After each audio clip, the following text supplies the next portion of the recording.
রাধে রাধে বন্ধুরা, সবাইকে রথযাত্রার অনেক শুভেচ্ছা। আজকে আমরা কোথায় এসেছি সেটাও তোমাদের জানাবো।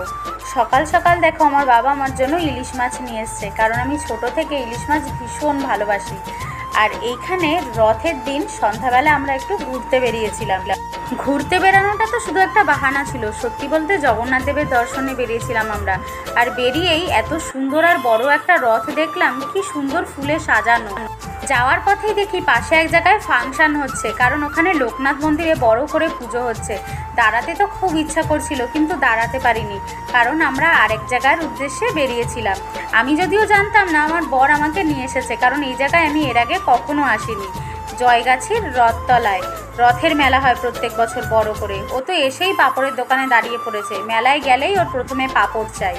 তারপরে চলে এলাম শর্মার দোকানে, কারণ আমি শর্মা খেতে খুব ভালোবাসি। যদিও শর্মাটা দেখে আমাদের সেরকম একটা পছন্দ